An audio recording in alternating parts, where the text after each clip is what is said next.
Leitura do livro de Macabeus. 1 Macabeus, capítulo 6.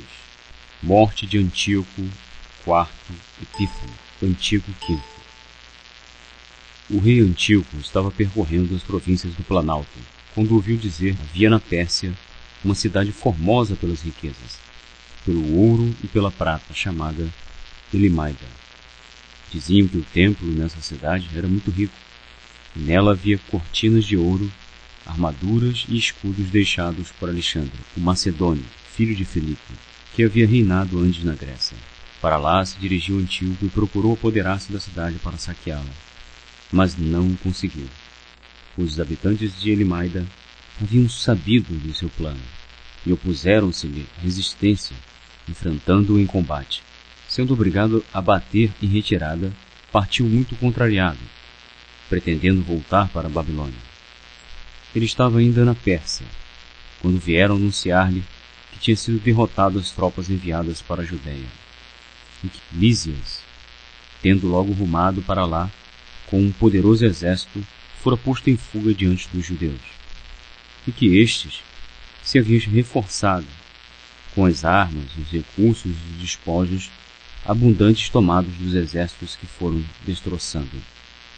Eles haviam também derrubado a abominação que ele erguera sobre o altar de Jerusalém, e ainda haviam cingido de altas muralhas o seu lugar santo, como outrora, fazendo o mesmo em Bet-sur, cidade do rei. Ao ouvir mais notícias, Antíoco ficou apavorado e transtornado totalmente, caindo em forças em seu leito. Adoeceu de tristeza por não terem sucedido as coisas conforme tinha pensado.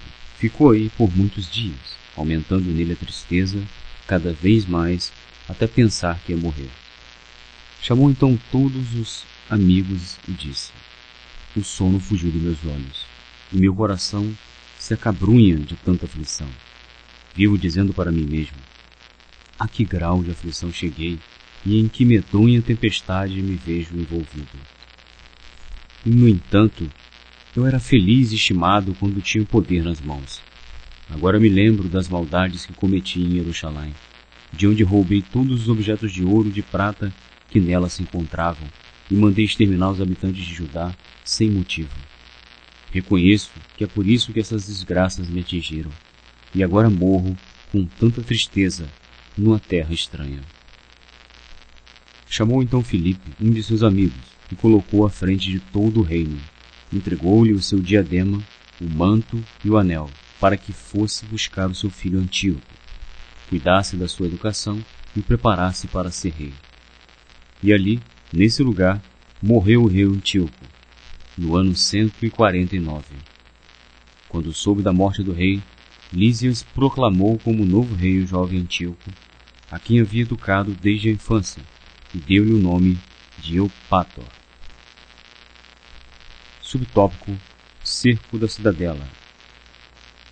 A guarnição da cidadela bloqueava a passagem dos israelitas para o lugar santo, procurando sempre fazer-lhes mal, enquanto dava cobertura aos gentios. Então Judas resolveu desalojá-los e convocou todo o povo para sitiá-los. Eles reuniram-se e começaram o cerco, no ano 150, construindo catapultas e outras máquinas de assalto. Alguns dos que estavam sendo sitiados conseguiram escapar, e a eles se ajuntaram alguns israelitas ímpios, os quais foram juntos procurar o rei, para dizer-lhe: até quando tardarás a fazer justiça e vingar os nossos irmãos? Nós decidimos servir a teu pai, seguindo seus preceitos e obedecendo seus decretos. Por isso os nossos compatriotas se afastaram de nós e começaram a matar os nossos que lhes caíssem nas mãos e saquearam nossas propriedades. E se meteram não só contra nós, mas também contra todos os teus territórios. Hoje, por exemplo, estão atacando a cidade de Jerusalém, procurando apoderar-se dessa posição.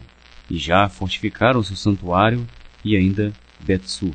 Se não te antecipares a eles rapidamente, farão coisas ainda piores, e não poderás mais contê-los. Subtópico: Batalha de Bet-Zacarias. Ao ouvir isso, o rei ficou furioso e convocou todos os seus amigos, os chefes do exército e os comandantes dos carros de guerra. Também dos outros reinos e das ilhas do mar vieram exércitos mercenários. O contingente desse exército era de 100.000 soldados de infantaria, 20.000 cavaleiros e 32 elefantes treinados para a guerra. Eles vieram pela Idumeia e acamparam junto a Bet-sur. Atacaram-na por muitos dias, empregando suas máquinas de guerra. Mas os sítios e sitiados, saindo, ateavaram-lhe fogo e resistiram valientemente. Então Judas deixou o cerco da cidadela em Jerusalém e veio tomar posição em Bet-Zacarias, diante do acampamento do rei. Este, levantando-se muito cedo, lançou seu exército impetuosamente na direção de Bet-Zacarias. Ambos os exércitos prepararam-se para a batalha e tocaram as trombetas. Para instigar os elefantes ao combate, os gentios mostraram-lhes suco de uva e de amora. Distribuíram esses animais por entre os legiões, colocando junto a cada elefante 1.000 homens encouraçados com malhas de ferro e capacetes de bronze. Além disso, destacaram para cada elefante 500 cavaleiros escolhidos, que seguiam seus movimentos, estando onde ele estava e indo para onde ele ia, sem jamais se afastarem dele. Sobre cada elefante havia, presa ao animal por correias, uma torre de madeira, toda coberta e bem sólida, de dentro da qual combatiam lá de cima 4 guerreiros, além do seu condutor. O rei dispôs o restante da cavalaria de um lado e do outro, nos 2 flancos do exército, para incitar e proteger as legiões. Quando o sol começou a brilhar nos escudos de ouro e de bronze, as montanhas se iluminaram ao seu clarão e resplandeciam como tochas acesas. Uma parte do exército real se espalhou no alto dos montes, e outra parte nos lugares mais baixos, e avançavam, com cuidado e em ordem de batalha.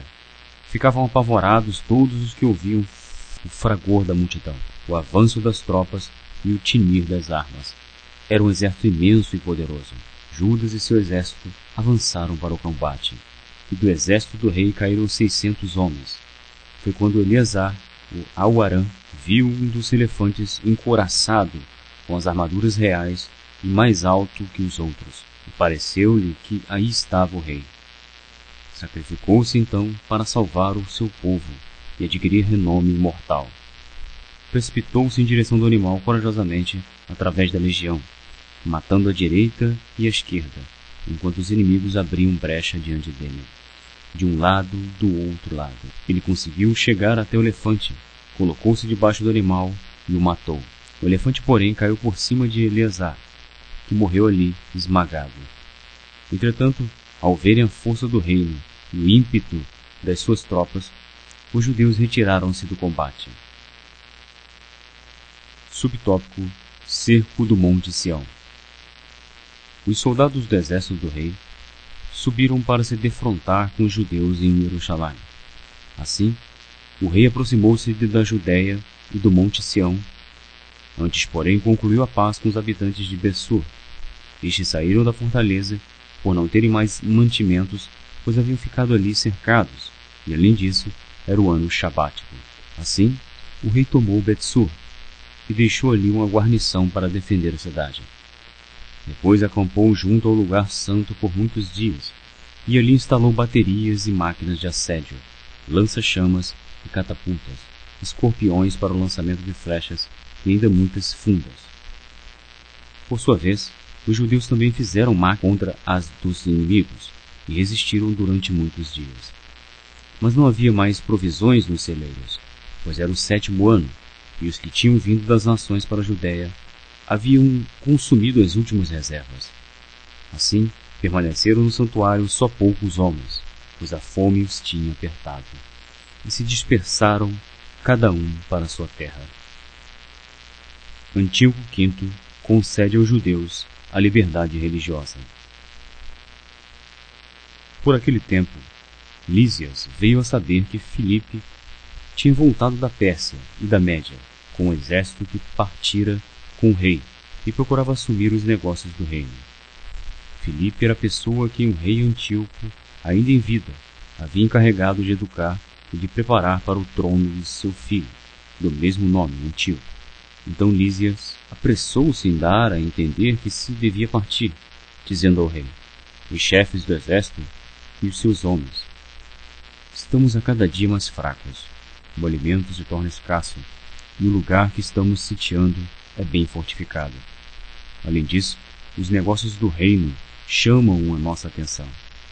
Vamos, pois, estender a mão a esta gente e fazer a paz com eles e com todo o seu povo. Reconheçamos a eles o direito de observarem suas leis, como antes, pois é por causa de suas leis que abolimos que eles se exasperaram e fizeram tudo isso. A proposta agradou ao rei e aos chefes. Lísias enviou, pois, aos judeus a proposta de paz, e eles aceitaram.